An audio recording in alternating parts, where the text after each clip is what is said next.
Hi, I'm Ryan Szymanski, curator for Battleship New Jersey Museum and Memorial.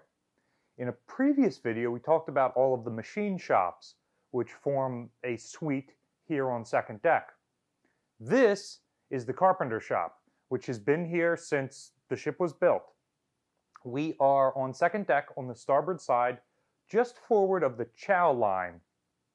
This space you can look into as you come down off the tour route, but you can't get in here and you probably can't see all this stuff. So we're going to show it to you today. First off, why the heck does Battleship New Jersey have a carpenter shop? During World War II, a proportion of her crew were carpenter's mates. That rating does not exist in the current Navy.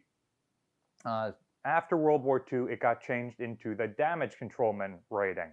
Like I said, you take it serious when you actually go out for the first time and okay, this is reality kicking in. This is you're out at sea. There's no pulling into Home Depot or any other kind of parts house. What you need you make, or you try to order it as best as you can out at sea. And we did have helo decks on the Flint too, so we were able to get mail and parts and inventory out there, but that was so far and few between. You got to remember back then there was no cell phones, no computers or anything like that, so we were on the old system, old school type of communication. We do have a DC shop on the ship also, but damage control is one of the main reasons you have carpenter shops. There are pieces of shoring timber all over the ship, and if the ship sustains damage, you might have to make a temporary repair with shoring timber. And usually you would be doing this under battle situations where you're only using hand tools. You can't really use the electrical equipment because there's been power outages or whatnot. But you would have a certain amount of pre-cut pieces on hand, and you can make that right here on board. Also, the ship has a wood deck, so the carpenter's mates would be involved in repairing and replacing the teak wood deck. While the equipment in here does still work,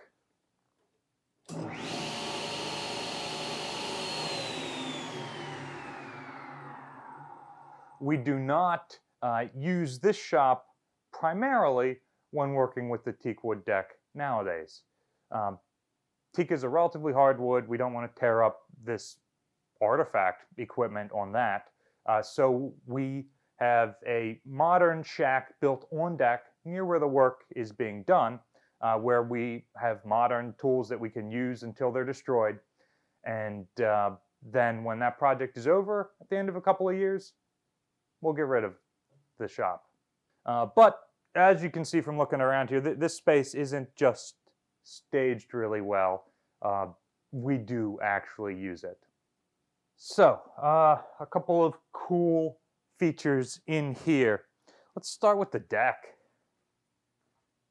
This is one of the few places on the ship that they didn't put down a tile deck. So you can see that we are walking on the 6-inch armored deck. And if you look down here, you can see pretty clearly the oversized rivets that are used to hold it to the deck underneath, the structural part of the deck. And you can see some weld marks from where there used to be other tools mounted in here. And what you're seeing now is the late 80s configuration of this space. Because there's no tile in here with leveling compound under it, everything had to be ground smooth. Also, looking at the deck, you can see these strike marks in it. So that is evidence of the machining that the builders of this ship did when they cast this armor plate and then had to machine it down to the right thickness and smoothness to be used. Well, it wouldn't quite be a carpenter shop unless a lot of your furniture was jury-rigged out of wood, and sure enough, we've got that here in spades. And also, while we're on this end of the room, one of my favorite features of this ship, there were a lot of unauthorized ship-aughts performed on board over the ship's career. This is one of them. The ship was built without much in the way of air conditioning, certainly not in berthing compartments and workshops like this one. magazines, radio rooms, radar spaces, that all had it for the equipment, not for the sailors. So over the years, the sailors would buy regular package units like this one and just cut holes in the watertight bulkheads, which let me tell you, not supposed to do that, and install their own units throughout the ship. In the 80s, they did add air conditioning, but apparently it wasn't good enough in this workshop, so they continued to use the old window mount unit. These are supposed to vent to the exterior. This one is venting into whatever compartment is on the other side of bulkhead 143, which might be one of the bakery spaces. So I love the little things like this that remind you that this is a lived-in space. So there is an office associated with this space. Maintenance keeps that locked, and they keep some of the equipment in there so that visitors can't get to it. This compartment's normally just roped off, so in theory, a kid could go under the rope. So all the stuff in here has the circuits turned off when it's not in use, so that somebody can't just come in and run their hand through a table saw.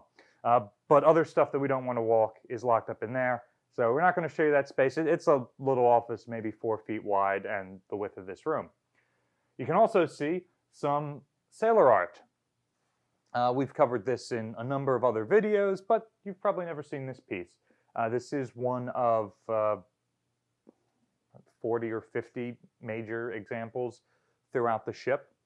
And in theory, all of the sailor art dates to the 1980s period, because at that time, you were allowed to paint sailor art on the ship to make it feel more homey.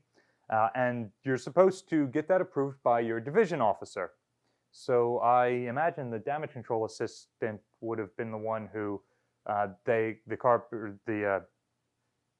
damage controlman using this space would have gone through to ask for permission to paint that.